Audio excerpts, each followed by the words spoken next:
Hello everyone, good morning, good evening, ఎలా ఉన్నారు? Welcome to my channel. ఈరోజు మన టాపిక్ ఏంటంటే దాదాపు ఒక $5.5 మిలియన్, $5.6 మిలియన్ ఇన్వెస్ట్మెంట్ తోని డీప్ సీక్ ఏఐ అనేటువంటి ఒక చైనీస్ బేస్డ్ స్టార్టప్ కంపెనీ ఏంటంటే జనవరి 27 ట్యూస్డే రోజు ఒక ఏఐ మోడల్ని రిలీజ్ చేసిందనమాట. దీనివల్ల అమెరికన్ స్టాక్ మార్కెట్స్ దాదాపు ఒక $1 ట్రిలియన్ లాసెస్ అయితే ఎక్స్పీరియన్స్ కావడం జరిగింది. సో ఆబ్వియస్గా ఇది ఒక పెద్ద న్యూస్ కాదు, ఒక సెన్సేషన్ అయింది. సో దీనికి సంబంధించినటువంటి పూర్తి వివరాలను నేను ఈ వీడియోలో ప్రొవైడ్ చేయడానికి ట్రై చేస్తాను. చిన్న ఒక రిక్వెస్ట్ ఏంటంటే, పెద్ద ఎత్తున నేను రీసెర్చ్ చేసి ఈ విషయాలన్నింటినీ కూడా చెప్పడం జరుగుతుంది. అయితే దీంట్లో ఏమన్నా కరెక్షన్స్ ఉంటే మీరు తప్పకుండా కామెంట్ చేయండి. ఎందుకనంటే పెద్ద పెద్ద బిలియన్స్ ఆఫ్ డాలర్స్ ఇన్వెస్ట్మెంట్ చేసినటువంటి ప్రోడక్ట్సే తప్పుడు ఇన్ఫర్మేషన్ ఇస్తూ ఉన్నాయి. కాబట్టి నన్ను పాయింట్అవుట్ చేయకండి. బట్ మీకు ఏదన్నా తెలిస్తే మీరు ఖచ్చితంగా కమెంట్లో తెలియజెప్పండి. Definitely will all learn together. So first ఏంటంటే దీనికి సంబంధించినటువంటి కారణాలను మనం డిస్కస్ చేద్దాము. ఇప్పుడు ఏదైనా ఒక టెక్నాలజీని మనం తయారు చేయాలనుకున్నప్పుడు, ఏదైనా ఒక సాఫ్ట్వేర్ని తయారు చేయాలనుకున్నప్పుడు ఏంటంటే దాంట్లో అవసరమైనటువంటి technology, but at the same time దానికి సంబంధించినటువంటి కాస్ట్ గురించి మామూలుగా డిస్కస్ చేస్తారనమాట. అయితే ఆర్టిఫిషియల్ ఇంటెలిజెన్స్ సాఫ్ట్వేర్స్ డెవలప్ చేయడానికి, ఏఐ మోడల్స్ని డెవలప్ చేయడానికి ఏంటంటే ఇప్పటి వరకు ఉన్నటువంటి ఒక నమ్మకం ఏంటంటే, సరే బేస్డ్ ఆన్ ఎక్స్పీరియన్స్ అనుకోండి, బేస్డ్ ఆన్ ఒక బ్లైండ్ బిలీఫ్ అనుకోండి, వాట్ ఎవర్ ఇట్ ఈస్, ఇప్పటి వరకు ఉన్నటువంటి ఒక థాట్ ప్రాసెస్ కానీ ఒక బిలీఫ్ కానీ ఏంటంటే దీనికి పెద్ద ఎత్తున ఫండ్స్ అవసరము, $100s of millions కావాలి, బిలియన్స్లో డాలర్స్ కావాలి, తర్వాత హై పవర్డ్ టెక్నాలజీ కావాలి అని చెప్పేసి ఒక బిలీఫ్ ఉందన్నమాట. అయితే ఈ డీప్ సీక్ ఏఐ కంపెనీ ఏం చేసింది అని అంటే $5.6 మిలియన్ అంటే ఏదైతే $100s of millions కావాలి, బిలియన్స్ ఆఫ్ డాలర్స్ కావాలి అనేటటువంటిది కాకుండా అభిప్రాయము తప్పు అనేటటువంటి విధంగా, లేదా ఇలా కూడా చేయొచ్చు అనేటటువంటి విధంగా $5.6 మిలియన్ వాళ్ళు ప్రోడక్ట్ని లాంచ్ చేయడం జరిగిందనమాట. అయితే నాకు తెలిసినంత వరకు ఏంటంటే యుఎస్ గవర్నమెంట్ కూడా ఏంటంటే గత కొద్ది కాలంగా హై పవర్డ్ టెక్నాలజీకి సంబంధించినటువంటి, హై పవర్డ్ చిప్స్కి సంబంధించినటువంటి ఎక్స్పోర్ట్స్ని బ్యాన్ చేయడం జరిగింది, ఎస్పెషల్లీ చైనాకి అన్నమాట. కాకపోతే ఏంటంటే ఇప్పుడు ఆ హై పవర్డ్ చిప్స్ అనేటటువంటిది వాడకుండా వాళ్ళు లో పవర్ లేదా లో క్వాలిటీ లేకపోతే ఓల్డ్ వర్జన్స్ ఆఫ్ చిప్స్ వాడి వాళ్ళు ఈ యొక్క టెక్నాలజీని అయితే డెవలప్ చేశారు. సో ఇది కూడా మెయిన్ రీజన్ అయిందనమాట. అంటే మార్కెట్స్ ఈ యొక్క ఇన్ఫర్మేషన్ని యుఎస్ మార్కెట్స్కి నెగటివ్గా తీసుకోవడానికి. తర్వాత ఇంకొకటి ఏంటంటే ముఖ్యంగా ఓపెన్ సోర్స్ సాఫ్ట్వేర్. సో జనరల్గా సాఫ్ట్వేర్స్ ఏంటంటే 2 రకాలు ఉంటాయి. ఒకటి ఓపెన్ సోర్స్ అంటారు, ఇంకోటి క్లోజ్డ్ సోర్స్ లేదా ప్రొప్రియేటరీ సాఫ్ట్వేర్ అని అంటారనమాట. బట్ ఈ పర్టికులర్ సాఫ్ట్వేర్ ఏంటంటే ఓపెన్ సోర్స్. దీనికి సంబంధించినటువంటి సోర్స్ కోడ్ ఏంటంటే అందరికీ కూడా అవైలబిలిటీ ఉంటుంది.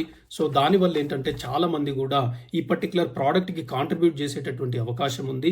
But at the same time ఏంటంటే ఇంప్లిమెంటేషన్ డీటెయిల్స్ అనేటిది చాలా మందికి తెలియడం వల్ల ఏమవుతుంది అని అంటే చాలా మంది కూడా ఈ రీసెర్చ్లో పార్టిసిపేట్ అయ్యేటటువంటి అవకాశం ఉంది.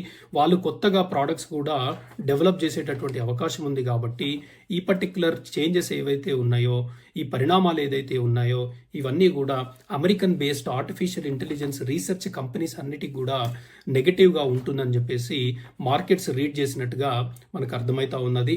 ఇంకొకటి ఏంటంటే దీని యొక్క యూజర్ బేస్ అనేది కూడా చాలా ఎక్స్పోనెన్షియల్గా పెరుగుతూ ఉంది, ఎస్పెషల్లీ డెవలప్డ్ కంట్రీస్లో అని చెప్పేసి, ఇంక్లూడింగ్ అమెరికా అని చెప్పేసి చెప్తా ఉన్నారు.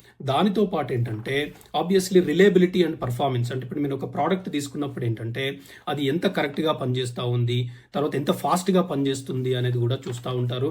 ఈ 2 విషయాలలో కూడా నాకు తెలిసినంత వరకు ఎస్పెషల్లీ లాజికల్ రీజనింగ్ కానీ బేసిక్ ఆపరేషన్కి సంబంధించినంత వరకు ఏంటంటే ఇంచుమించుగా చాట్‌జీపీటీతో సమానంగా కానీ, ఎక్సీడ్ అయి కానీ, లేకపోతే కొంత తక్కువగా కానీ పర్ఫార్మ్ చేస్తున్నటువంటి పరిస్థితి అయితే ఉందన్నమాట.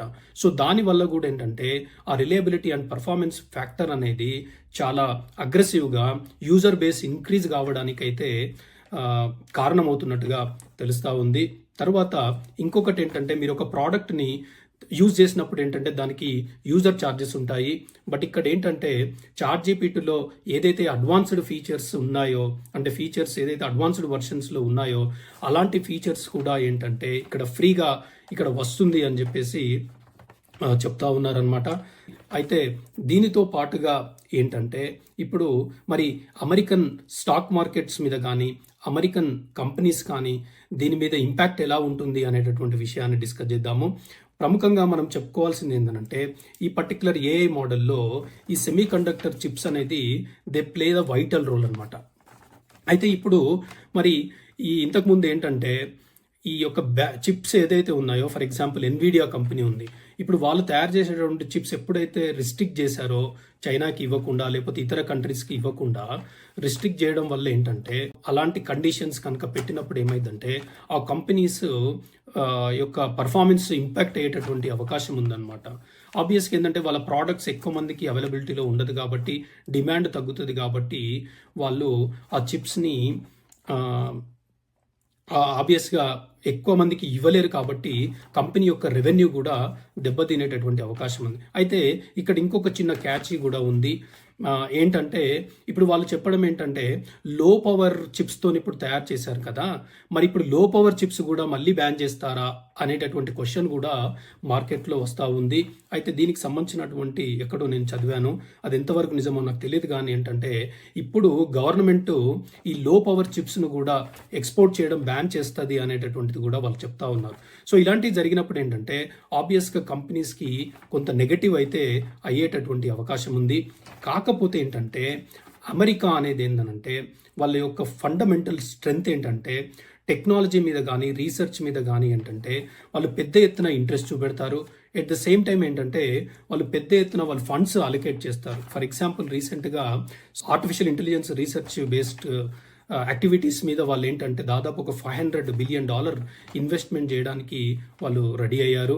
అయితే సో ఇంత పెద్ద ఎత్తున టెక్నాలజీకి సంబంధించినటువంటి రీసెర్చ్కి సంబంధించినటువంటి వాటి మీద వాళ్ళకి ఇంట్రెస్ట్ ఉండి పెద్ద ఎత్తున ఇన్వెస్ట్మెంట్ చేస్తారు కాబట్టి దగ్గరలో అంత అమెరికన్ కంపెనీస్ ఇంపాక్ట్ అయ్యేటటువంటి అవకాశం లేదనేటటువంటి విధంగా కూడా వాళ్ళు చెప్తా ఉన్నారు. దానితో పాటు ఏంటంటే శామ్ ఆల్ట్మన్ ఎవరైతే ఓపెన్ ఏఐ CEO ఉన్నారో, సో ఆయన ఏం చెప్పారు అని అంటే మా యొక్క అప్లికేషన్స్ ఏదైతే ఉన్నాయో, మా యొక్క ఏ మోడల్స్ ఏదైతే ఉన్నాయో వాటి యొక్క సర్వీసెస్ ఏంటంటే బియాండ్ ఇమాజినేషన్ లాగా ఉంటాయి, సో మీరు ఎక్స్పెక్ట్ కూడా చేయలేరు అన్నట్టుగా ఆయన కొంత పాజిటివ్గా అయితే కాన్ఫిడెంట్గా అయితే మాట్లాడడం జరిగింది. ఇంకొకటి మాట్లాడుకోవాల్సినటువంటి విషయం ఏంటంటే శామ్ ఆల్ట్మన్ ఒక కపుల్ ఆఫ్ ఇయర్స్ బ్యాక్ అనుకుంటా ఆయన ఇండియాకు విజిట్ చేసినప్పుడు ఇండియాలో ఆయనకు ఒక క్వశ్చన్ వేయడం జరిగింది. అంటే ఒక 50 కోట్లతోని తక్కువ బడ్జెట్లో ఏ మోడల్ని డెవలప్ చేయడానికి ఏమన్నా ఛాన్సెస్ ఉందా అంటే ఆయన హోప్లెస్ అనేటటువంటి విధంగా, అంటే నమ్మకం అంటే ఇది ఇంపాసిబుల్ అన్నట్టుగా, లేదా మాకు మేమే కాంపిటీషన్ లేకపోతే మాకు ఇంకెవరు కాంపిటీషన్ లేదన్నట్టుగా ఆయన మాట్లాడడం జరిగింది. సో ఇప్పుడు ఆయన మాట్లాడినటువంటి ఆ వీడియో క్లిప్ కూడా ఇప్పుడు పెద్ద ఎత్తున వైరల్ అవుతున్నటువంటి పరిస్థితి ఉంది. అంటే ఇలా పెద్ద పెద్ద కంపెనీల యొక్క CEOల యాటిట్యూడ్లు ఇవన్నీ కూడా చర్చకు దారితీస్తూ ఉన్నాయి. మరి ముందు మరి డీప్సీక్ AI ఏ విధంగా ట్రాన్స్ఫార్మ్ అవుతుంది ఇంకా ఫర్దర్గా అనేటటువంటి చూడాలి. అయితే దీంట్లో ఇంకొక కోణం కూడా డిస్కస్ చేస్తూ ఉన్నారు. అదేంటంటే ఈ డీప్సీక్ AI అనేటువంటి కంపెనీ ఇంత తక్కువ బడ్జెట్తో ఇంత పెద్ద ప్రోడక్ట్ని ఎలా తయారు చేశారు అని చెప్పేసి కొంత క్వశ్చన్ అయితే రేజ్ చేస్తూ ఉన్నారు. కొంత సస్పీషియస్గా వాళ్ళు వాళ్ళ అభిప్రాయాన్ని అయితే వెలువరుస్తున్నటువంటి పరిస్థితి అయితే ఉంది. అయితే దీని మీద వాళ్ళు ఇన్వెస్టిగేషన్ కూడా స్టార్ట్ చేస్తాము అనేటటువంటి విధంగా చర్చించుకోవడం అయితే జరుగుతూ ఉంది. ఇనిషియేషన్ చేస్తాము అన్నట్టుగా జరుగుతూ ఉంది. మరి ముందు మరి యొక్క డెవలప్మెంట్స్ ఏదైతే ఉందో ఇవన్నీ జెన్యూన్గా ఉన్నాయా?